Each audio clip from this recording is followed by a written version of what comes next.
예수님께서 베드로와 야고보 그리고 요한과 함께 변화산에 올라갔다가 내려오시는 길이었습니다.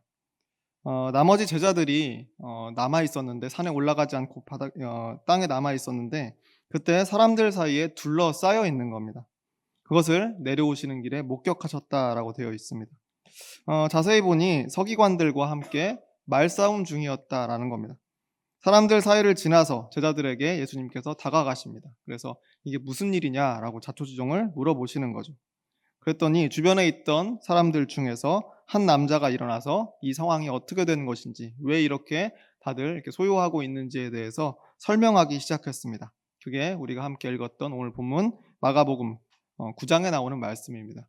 우리가 읽진 않았지만 9장 17절과 18절 말씀을 보면 이런 구절이 있습니다. 무리 중에 하나가 대답하되 선생님, 말 못하게 귀신 들린 내 아들을 선생님께 데려왔나이다.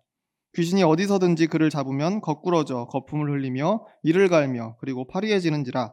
내가 선생님의 제자들에게 내쫓아달라 하였으나 그들이 능히 하지 못하더이다. 라고 이렇게 이야기를 합니다. 이걸 말하고 있는 사람은 이 귀신 들린 아들을 데려온 아버지였습니다. 그 아들이 말을 못하게 하는 귀신이 들렸다라고 설명하는 겁니다. 그래서 예수님을 찾아왔는데 예수님께서 변화산에 간 다음이었으니까 예수님이 안 계시길래 남아있던 제자들에게 귀신을 좀 쫓아달라고 부탁을 했다는 겁니다. 그런데 실패했다는 거예요. 그러니까 참 민망한 상황이 아닐 수 없습니다. 아마 그래서 주변에 계속 이게 지켜보는 사람 중에 서기관들이 있었나 봅니다. 서기관들이 계속 이제 지켜봤겠죠. 예수님과 그 무리들이 혹시 뭔가 좀 책잡을 게 있을까? 혹시 뭔가 실수하는 게 있지 않을까? 그것을 이렇게 계속 눈을 뜨고 이렇게 지켜보지 않았겠습니까? 근데 아니나 다를까 이런 일이 있으니까 잘 됐다 싶은 거죠. 그래서 시비를 걸기 시작했던 겁니다. 그래서 모인 사람들을 상대로 아마 예수님과 제자들을 다 싸잡아서 사기꾼처럼 몰아가고 있지 않았습니까? 잘 봐라. 실패하지 않느냐. 분명히 고칠 수 있다고 자신만만하게 앞에 나서더니 저 귀신을 축출할 수 없지 않느냐. 그러니까 그 전에 있었던 일들도 다 꾸며낸 일이고 서로 짜고 친 것이지 저들이 진짜 능력이 아닐 수 있다라고 그렇게 아마 선동하지 않았을까라는 생각이 듭니다. 그래서 지금 이 난리가 난 상황이죠. 사람들 사이에 분쟁이 있고 또 제자들과 서기관들 사이에 다툼이 있고 그런 혼란스러운 가운데 예수님께서 지금 변화산에서 내려오셔서 그 장소에 도착하셨던 겁니다. 그래서 예수님께서는 즉시 이 난리의 근본 문제를 직접 잡아주시기 시작합니다. 바로잡기 시작하시는 거죠. 제자들이 내쫓기에 실패했던 그 귀신을 예수님께서 단번에 축출해 주신 겁니다. 해결된 거죠. 가장 중요한 문제가 이게 지금 이 축출이 안 됐기 때문에 귀신을 좀 축출해서 이 아이를 낫게 하는 것이 처음에 목적이었는데 거기에 실패하면서 이 모든 문제가 생긴 거 아니겠습니까? 근데 예수님께서 단번에 그것을 해결해 주셨습니다. 그래서 일이 참 잘 마무리된 것처럼 보이긴 했지만 사실 이렇게 되었어도 이 앞서서 실패했던 제자들의 체면을 생각하면 이 체면이 완전히 구겨진 일 아니겠습니까? 나름 그래도 예수님의 12제자잖아요. 12이면 많은 것처럼 느껴질 때도 있지만 사실은 굉장히 적은 숫자입니다. 예수님을 따르던 많은 사람들 중에 12명이 딱 뽑힌 거예요. 그러면 그중에 나름대로는 그 제자된 사람들로서 뭐 예수님께는 아닐지 모르지만 예수님의 12 가운데 속하지 못한 사람들에게는 나름대로 스스로의 어떤 거룩성이나 좀 구별되는 자신들만의 어떤 능력이나 또 신앙의 성숙이나 이런 것들을 나름대로는 좀 기대하고 있지 않았겠습니까? 우리는 그래도 예수님의 직계, 어떻게 보면 완전히 바로 옆에 오른팔 왼팔들이다라고 하는 그런 의식이 있었을 텐데 그런 체면이 완전히 사실 지금 여기서 구겨진 꼴이 되었습니다. 그래서인지 오늘 이 사건 끝부분에 예수님께 제자들이 와서 말하는 그런 장면이 나오는데 이렇게 질문하고 있습니다. 오늘 본문 28절 말씀인데 이렇게 되어 있습니다. 집에 들어가심에 제자들이 조용히 묻자오되 우리는 어찌하여 능히 그 귀신을 쫓아내지 못하였나이까. 일은 잘 마무리가 됐죠. 다 소요도 마무리가 되고 고쳐짐도 다 이제 끝났습니다. 근데 그리고 나서 조용해졌을 때 집에 가서 아무도 없을 때 거기서 예수님께 물어보는 겁니다. 왜 우리는 안 됐습니까? 왜 우리는 예수님 실패했습니까? 라고 물어보는 겁니다. 이 드라마로 만들었다라고 한다면 아마 상당히 코믹하게 그려졌을지도 모르는 그런 대목이 아닐까 저는 생각을 합니다. 일이 다 해결된 후에 예수님께 여쭙는데 그것도 조용히 여쭈었다라고 그렇게 표현되어 있습니다. 조용히 한번 넌지시 물어보는 겁니다. 눈치를 보면서. 예수님, 우리는 왜 안 됐을까요? 비슷하게, 예수님하고 비슷하게 한 것 같은데 왜 우리는 그 귀신을 쫓아내지 못했을까요? 뭔가 우리가 놓친 것이 있을까요? 혹시 비법이 있을까요? 우리가 모르는 비법을 예수님께서 쓰신 게 아닐까요? 그렇게 물어보는 겁니다. 근데 거기에 예수님은 아주 간단하게 대답하시는데 오늘 우리가 읽었던 29절 말씀에 이렇게 되어 있습니다. 이르시되 기도 외에 다른 것으로는 이런 종류가 나갈 수 없느니라 하시니라. 기도 외에 다른 것으로는 이런 종류가 나갈 수 없느니라. 비법이 있다면 딱 한 가지인데 그건 기도다라고 이렇게 말씀하시는 겁니다. 심지어 기도 외에 다른 방법으로는 이 귀신을 쫓을 수 없다라고까지 단언하고 계십니다. 이 말 듣고 그렇구나. 기도했어야 되네. 우리가 기도를 깜빡했네. 기도를 했었어야 되는데 우리가 기도를 깜빡하고 안 해가지고 이게 실패했구나. 제자들이 그렇게 수긍했을까요? 저는 아니라고 생각합니다. 정말 제자들이 기도도 안 하고 귀신을 쫓아내려 했겠습니까? 아니, 귀신을 어떻게 쫓아내는지도 전혀 모르면서 막무가내로 할 수 있다고 나섰을까요? 오늘 마가복음 9장에 이르기까지 그 전에 이미 숱하게 예수님께서 귀신 들린 자를 치료하시고 또한 몸이 아픈 사람들을 치유하시는 그런 장면들이 반복됩니다. 그런데 그 모든 이 장면 가운데 항상 그 옆에는 이미 제자들이 있었습니다. 예수님이 어떤 식으로, 어떤 방식으로 환자들을 치료하시고 특별히 귀신 들린 자에게는 어떻게 행하시는지를 이미 다 옆에서 보고 있었다는 겁니다. 누구보다 그것을 잘 알던 사람들이 바로 제자들이었다는 거예요. 당연히 이번에도 예수님이 하시던 그대로를 따라했을 겁니다. 아마 멘트까지 똑같이 했을 거예요. 말 표현까지 똑같이 따라했을 것이라고 저는 생각을 합니다. 그런데 실패했다는 거죠. 무언가 자신들이 모르는 비법이 있을까 해서 지금 물어본 거 아니겠습니까? 그런데 예수님이 거기에 대고 예수님이 하시는 말씀이 기도하면 된다. 기도 외에는 뭐 다른 방법이 없다라고 말씀을 하시니까 이게 너무 당연한 말씀 아니겠어요? 기도를 안 할 리가 없잖아요. 당연히 기도를 했겠죠. 제자들은 이 말씀을 들으면서 오히려 답답하고 힘이 쭉 빠지지 않았을까 생각을 합니다. 왜냐하면 똑같은 기도를 하긴 했는데 예수님의 기도는 좀 다른가? 똑같은 기도를 하더라도 예수님이 하면 좀 다른가? 하나님의 능력을 받는 게 우리와는 좀 차등이 있나? 그 옛날 아벨의 제사는 받으시고 가인의 제사를 거절하셨던 것처럼 예수님의 기도는 받으시고 우리의 기도는 안 받으시는 건가? 그렇게 생각할 수 있지 않았겠습니까? 예수님께서 이 귀신 들린 자를 고치시던 그 장면을 보면 특이한 표현이 있습니다. 오늘 본문 25절 상반절 말씀인데 이런 부분이 있습니다. 예수께서 무리가 달려와 모이는 것을 보시고 그 더러운 귀신을 꾸짖어 이르시되라는 부분이 있습니다. 무리가 달려와 모이는 것을 보시고라는 장면이 있어요. 정확하게 그 부분을 기록하고 있죠. 어떤 신학자들은 이 부분을 무리가 다 모여들기 전에 모여드는 것을 보면서 아이고 사람들 오니까 빨리 치유를 하자라고 이렇게 급히 치유하시고 떠나려고 하신 것 같다라고 그렇게 신학자들이 해석하는 경우도 있는데 저는 오히려 반대인 것 같아요. 기다리고 있는 것 같아요. 사람들이 더 많이 모일 때까지 기다리면서 지켜보고 계신 것 같은 그런 느낌이 듭니다. 정말 감추려고 하셨으면 한적한 곳으로 가시면 되잖아요. 아니면 뭐 집에 들어가자고 하시든지 아니면 우리가 여기 지금 사람이 많으니까 다음에 만나자. 아무도 없는 곳에서 다음에 만나서 내가 치유해 줄게 라고 말씀하시면 될 거 아니겠어요? 근데 의도적으로 보고 계시는 거예요. 사람들이 몰려오는 것을. 더 많은 사람들 앞에서 공개적으로 치유를 하신 것이나 마찬가지입니다. 왜 그러셨을까? 다시 이야기를 되돌려서 예수님께서 막 이 사건의 현장에 도착했을 무렵을 보면 처음에 예수님께서 그 귀신 들린 아이의 아버지에게 질문하는 그런 장면이 있습니다. 그게 바로 본문 21절 말씀인데 이렇게 질문하십니다. 예수께서 그 아버지에게 물으시되 언제부터 이렇게 되었느냐 하시니 이르되 어릴 때부터니이다 라고 되어 있습니다.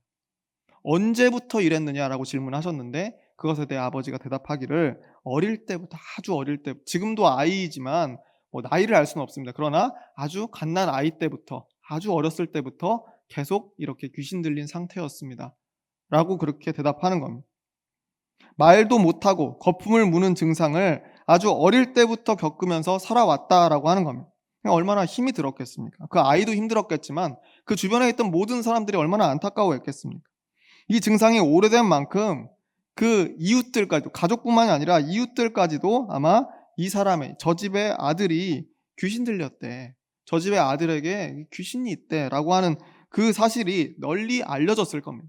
지금만 해도 사실 지금 우리가 살아가는 시절에는 그런 소문이 잘 퍼지지 않지만, 이때 당시에는 누가 아프다고 하면 그것이 뭔가 영적인 것과 관련이 있는 것처럼 생각하는 것이 일상다반사였습니다. 그렇기 때문에 이렇게 오래도록 아이가 아프면 그것에 대해서 숙덕숙덕거리는 그런 음성들이 있었다라고 하는 겁니다. 그래서 예전에 저도 어렸을 때 생각해 보면 동네에서 "네 집 아들이 이렇대, 네 집 딸이 그렇대"라고 하는 그런 소문들을 많이 들으면서 저도 자랐습니다. 이런 경우에 귀신 들린 것이 그 사람의 거의 유일한 특징이 되어 버립니다. 그 아이가 어떤 아이인지 몰라요. 그냥 뭐 어떻대, 그냥 날 때부터 어땠대 라는 그것이 그 사람의 특징이 되어 버려요. 그 가족과 집안을 이야기할 때도 이 사정은 마치 족쇄처럼, 그 가정을 이걸로 설명될 수 있을 것처럼 그렇게 이야기하는 경우가 많이 있었다는 거죠. 그것은 바로 이 땅에서, 이 유대 땅에서도 마찬가지였을 겁니다. 그래서 예수님께서는 그 아이의 길지 않은 인생의 대부분을 귀신 들린 채 살아왔다라고 하는 것에 주목하셨습니다. 그리고 그것에 긍휼의 마음을 먼저 품으셨죠. 그 아픔과 통한의 세월에 공감하셨다는 거예요. 그래서 치유의 순간에 되도록 많은 사람들이 와서 이제 지금까지 아팠던 그에게 어떤 일이 일어나는지를 목격할 수 있도록 사람들을 불러 모으셨다는 거예요. 기다리셨다는 거예요. 너희가 지금까지 익히 알고 있었던 그 귀신 들린 아이, 그 귀신 들린 아들이 속했던 가정, 그 가문에 이제 어떤 구원이 생길지를 똑똑히 보라는 듯이 많은 사람들이 모여들 때까지 그 자리에서 기다리셨다는 겁니다. 25절에서 27절 말씀을 제가 읽어드리겠습니다. 이렇게 되어 있습니다. 예수께서 무리가 달려와 모이는 것을 보시고 그 더러운 귀신을 꾸짖어 이르시되, 말 못하고 못 듣는 귀신아, 내가 내게 명하노니 그 아이에게서 나오고 다시 들어가지 말라 하시매, 귀신이 소리 지르며 아이로 심히 경련을 일으키게 하고 나가니 그 아이가 죽은 것 같이 되어 많은 사람이 말하기를 죽었다 하나 예수께서 그 손을 잡아 일으키시니 이에 일어서니라. 무리가 달려와서 모이는 것을 보신 다음에 사람들이 이만큼 많이 모였다라고 싶을 때 큰 소리로 분명하고 자세하게 외치고 계시는 겁니다. 말 못하고 못 듣는 귀신아. 정확한 표현이죠. 마치 귀신 들려서 아주 어릴 적부터 지금까지 평생 말 못하고 못 들었던 그 아이, 너희가 아는 그 아이, 바로 이 아들이 어떠했는지를 너희가 모두 알고 있지? 라고 하면서 사람들을 주목시키는 것. 바로 그 귀신을 내가 부르고 있다. 사람들에게 알려주는 것 같아요. 그리고 나서 이어지는 내가 내게 명하노니 그 아이에게서 나오고 다시는 들어가지 말라. 의심할 여지 없는 치유의 선언을 하고 있습니다. 다시는 들어가지 말라. 완전한 치료를 이야기합니다. 번복이 없는 치유와 회복을 모든 사람 앞에서 증명하고 계시는 겁니다. 이제 이 아들은 영원히 치유받았다. 너희가 알던 그 귀신 들린 아이가 이제는 아니다 라고 선포하시는 겁니다. 그러면서 그 아이에게서 귀신이 나올 때 마치 아이가 죽은 것처럼 보였다라고 기록되어 있는 그런 부분이 있는데, 그래서 많은 사람들, 그 자리에 있는 모든 사람들이 저 아이가 죽었다라고 그렇게 말했다라고 하는 장면이 여기 분명히 기록되어 있습니다. 그런데 그 직후에 예수님께서는 그 아이의 손을 잡아 일으키시는 거죠. 거듭남의 상징 아니겠습니까? 그 전에 아이는 죽어졌고 이제 새로운 생명으로 다시 태어났다. 너희가 이 일의 증인이다 라고 하는 겁니다. 다시 태어났다는 것. 귀신 들렸던 그 아이는 없고 새롭게 태어나 새 인생을 살아가는 아이로 거듭났다는 공개 선언을 여기서 하고 계시는 겁니다. 이게 예수님의 치유이고 예수님의 배려하심이죠. 예수님의 기적에 특히 감동이 있는 건 단순히 기능적인 치료, 그런 못 고칠 병이 그냥 나았다, 깨끗하게 나았다, 그냥 거기서 그치는 것이 아니기 때문에 그렇습니다. 이 고침을 받아야 하는 사람들의 사연 그리고 사정을 함께 아파해 주시면서 이제 다시 고쳐져서 살아갈 세상에서는 과거에 짓눌리지 않고 희망만을 가지고 살아갈 수 있도록 늘 세심하게 배려하시는 분이 바로 예수님이시기 때문에 그 안에 감동이 있는 겁니다. 이게 바로 예수님의 사랑이죠. 예수님의 사랑은 바로 이와 같은 겁니다. 불쌍히 여기시고 공감하시고 기능적인 회복을 넘어서 진정한 의미에서의 새로운 삶을 살아갈 수 있도록 상황 전체를 만들어 가시는 것. 그 중심에는 바로 예수님의 이런 사랑이 있다라고 하는 겁니다. 다시 말해서 예수님은 치유의 대상자를 먼저 마음으로 사랑하셨다는 거예요. 먼저 사랑하셨다는 거예요. 단순히 의무적으로 혹은 계산적으로 치유하신 게 아니에요. 이건 내가 해야 될 일이니까 그냥 치유해 줄게. 근데 이 자리에 어떤 여러 가지 정황을 보아하니까 내가 이 사람을 이렇게 치유하면 더 이 파급력이 있겠네. 이런 걸 고려하신 분이 아니라는 거예요. 그를 먼저 사랑하는 것이 첫 번째였다는 거예요. 내 가족의 사정을 보듯이 함께 안타까워하셨다라고 하는 겁니다. 이 지점에서 우리는 왜 예수님은 귀신 축출에 성공했고 왜 제자들은 실패했는지 그 이유를 추측해 볼 수가 있습니다. 예수님에게는 이 아이를 사랑하는 마음이 있었지만 제자들에게는 그렇지 못했다는 겁니다. 기도로만 귀신을 쫓아낼 수 있다라고 예수님께서 말씀하셨는데 제자들도 그 기도는 했습니다. 그런데 그 기도 안에 사랑이 담겨 있지 않았다는 것. 그 대상에 대해서 긍휼과 사랑의 마음을 품고 기도할 때 비로소 그 기도에 응답이 있었다라는 사실을 우리도 기억해야 됩니다. 근데 그러면 여기서 한 가지 의문이 더 생깁니다. 그러면 이 사랑이 담긴 간절한 기도, 그게 치유하심을 부르는 열쇠였다라고 한다면 아들을 향해서 기도했던 사람이 하나도 없었을까요? 이 아이를 위해서? 있었겠죠. 특히 이 자리에 함께 있었던 이 아버지를 생각해 보시면 이 아버지는 당연히 기도하지 않았겠습니까? 아버지가 뭐 하루 이틀 기도했겠어요? 오랜 시간 기도했겠죠. 근데 이때까지 왜 이 아버지의 기도는 치유함을 불러일으키지 못했는가? 왜 이 아버지의 기도는 응답받지 못했는가? 그건 무슨 이유일까? 유대인 가정에서 이 아들을 위해서 아버지가 얼마나 기도를 많이 오랫동안 했겠습니까? 아버지뿐 아니라 온 가족들이 간절히 기도해 온 지가 이미 오래일 겁니다. 그런데 그 간절한 기도에 사랑이 담겼을까? 당연하죠. 당연히 담겨 있었겠죠. 의심할 필요가 없을 겁니다. 그런데 이 아버지가 예수님께 아들의 치료를 요청하면서 이런 표현을 사용한 적이 있는데 그게 바로 본문 22절 말씀입니다. 이렇게 되어 있습니다. 귀신이 그를 죽이려고 불과 물에 자주 던졌나이다. 그러나 무엇을 하실 수 있거든 우리를 불쌍히 여기사 도와주옵소서. 무엇을 하실 수 있거든 우리를 불쌍히 여기사 도와주옵소서. 무엇을 하실 수 있거든이 어떤 의미일까요? 하실 수 있는 부분이 있으시다면 그 부분만이라도 좀 해주시면 안 됩니까? 다 고쳐주시기는 어려우시다면 가능한 부분이라도 좀 도와주십시오. 지금 예수님 아무 말도 안 하셨어요. 그건 좀 어렵겠는데 이렇게 말씀 안 하셨거든요. 그런데 애초에 요청할 때부터 그렇게 이야기하는 겁니다. 무엇을 하실 수 있는 부분이 조금이라도 있다면 그 부분이라도, 이 부분적이라도, 전부는 아니더라도 그 부분적이라도 뭔가 좀 해주십시오라고 요청했다는 거예요. 겸손한 요청일 수 있죠. 또 이렇게 말할 수밖에 없는 이 아버지의 사정도 우리가 인간적으로는 이해가 갑니다. 오랜 세월 아들의 치료를 위해서 얼마나 많은 사람들을 찾아갔겠습니까? 그런데 한 번도 치유받지 못했습니다. 수많은 실패 속에서 기대감은 점점 사라지고 희망도 수그러들었을 거예요. 그래서 이제는 되면 감사하지만 아니래도 뭐 상처받지 않도록 한 발을 뒤로 이렇게 빼고 있는 셈인 거예요.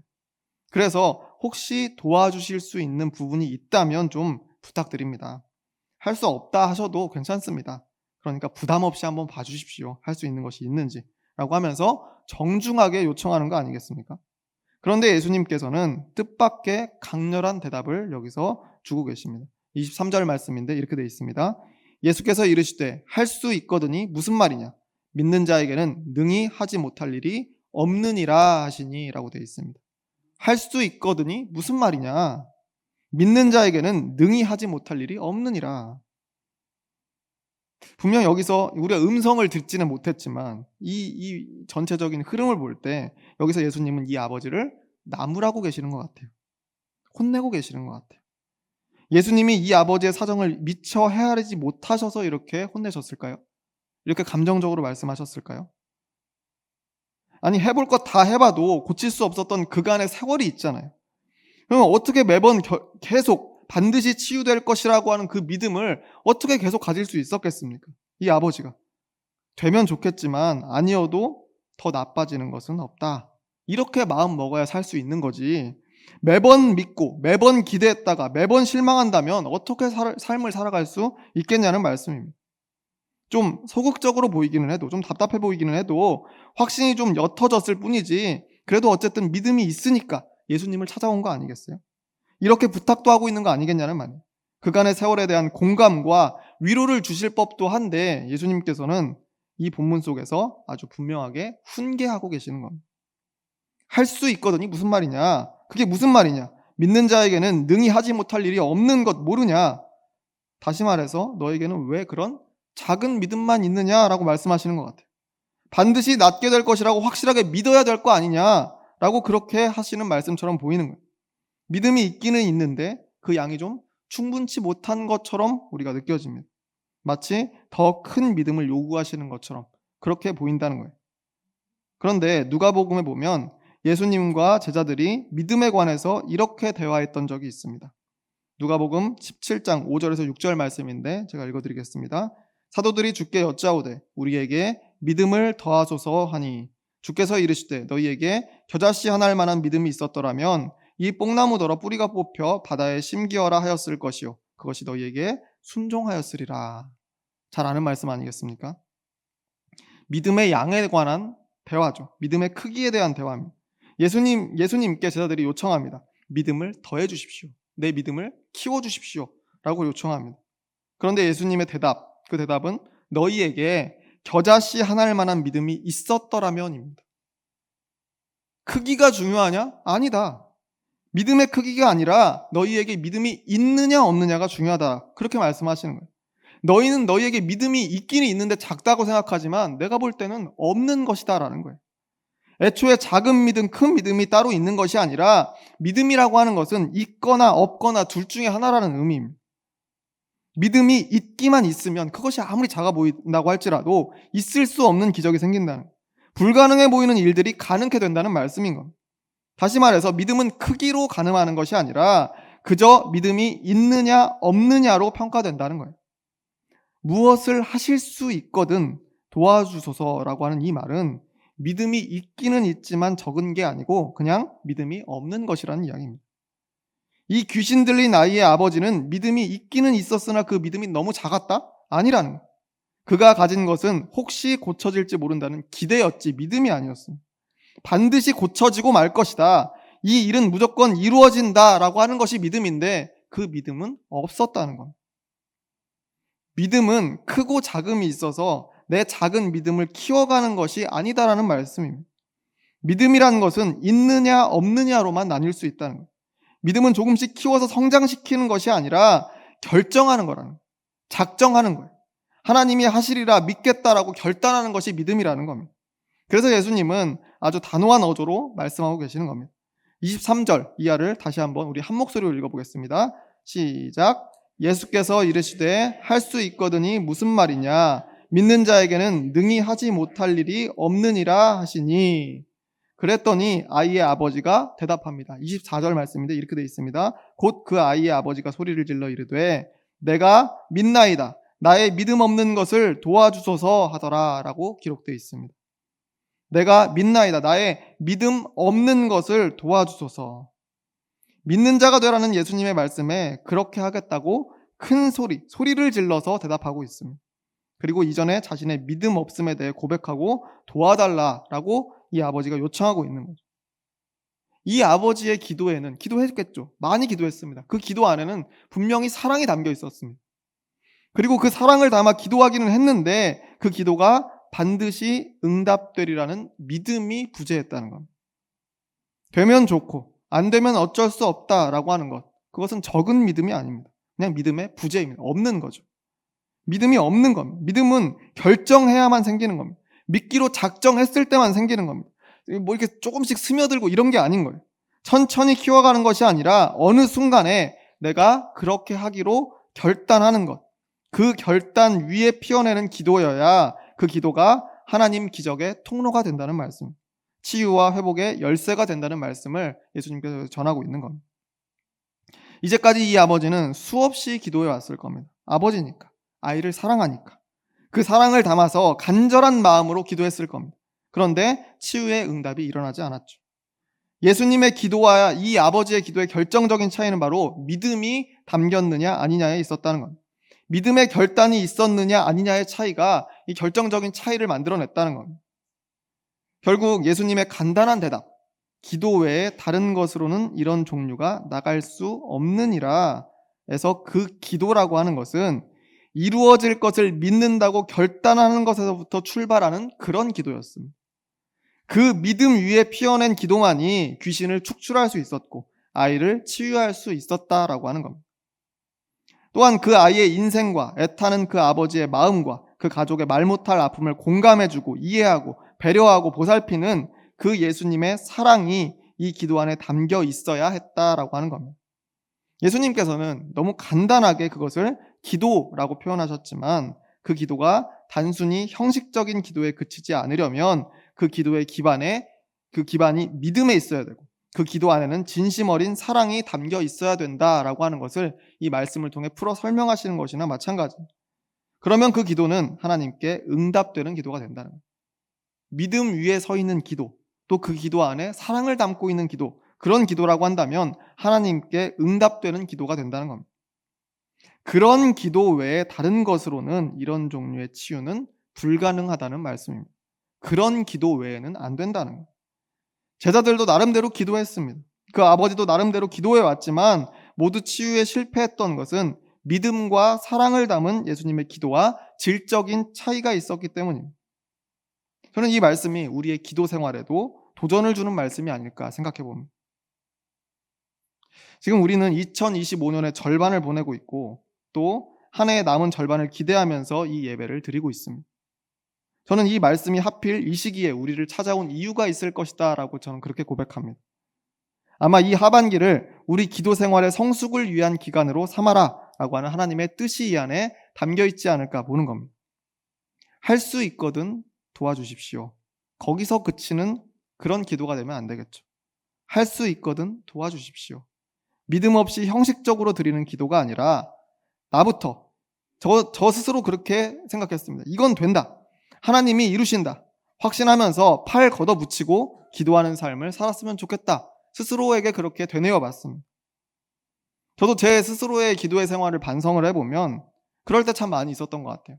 확신까지는 없지만 혹시 들어주시면 좋으니까 기도하는 적. 그런 적 여러분 없으십니까? 저는 많은 것 같아요. 안 들어주셔도 제 자리니까 뭐 기도해서 손해는 아니겠네 하는 심정으로 기도한 적도 많이 있는 것 같아요. 오늘 말씀을 보니까 근데 이것은 믿음이 아니었더라고요. 작은 믿음이라고 생각했는데 그게 믿음이 아니었어요. 조금씩 키워서 내가 지금은 이전 확신이 좀 부족하긴 하지만 나중에 확신만 더하면 되겠지. 그게 아니었어요. 조금씩 키워서 큰 믿음에 이른다? 그건 안 되는 거예요. 믿음은 결단의 문제였다는 거예요. 나에게 부족한 것은 결단이었구나라는 깨달음을 얻었습니다. 이제부터는 하나님이 반드시 이루실 것이다 믿기로 결단하기로 제가 다짐하면서 다시 한번 이 말씀을 마음속에 새겼습니다. 그 결단 위에 기도의 제단을 쌓기로 그렇게 결심했다는 말씀입니다. 또 저 자신을 위해서 기도하는 시간보다 다른 사람을 위해 기도하는 시간을 훨씬 더 많이 가지기로 저도 그렇게 다짐했습니다. 누군가는 내 아내와 내 남편을 위해서 기도하십니다. 내 자녀들과 손주들을 위해서, 부모님을 위해서, 가족을 위해서, 이웃과 지역과 나라와 세계를 위해서 기도하시는 분들 많이 있을 겁니다. 저도 그에 동참하면서 더 자주, 더 많이 기도하되 그 기도의 순간에 나 이외에 다른 이들을 위해서 기도하는 그 순간에 정말 그 대상을 사랑하는 마음으로 간절하게 기도해야겠다라고 그렇게 결단했습니다. 근데 이와 같은 결단이 저는 저 혼자만의 결단이 아니었으면 좋겠습니다. 우리 갈보리 교회 성도님들 한 사람 한 사람이 이 하반기에는 믿음과 사랑을 담아 기도하는 성도님들이 되시기를 바랍니다. 사랑과 믿음을 품고 기도하는 성도들이 되어서 우리가 기도하는 모든 대상에게 하나님의 응답이 일어나는 역사를 이끌고 더 나아가서 오늘 본문 속의 이야기처럼 주변의 이웃들에게 치유와 회복의 통로가 되어주는 그런 하나님의 백성들이 다 되시기를 주의 이름으로 축원합니다. 기도하겠습니다.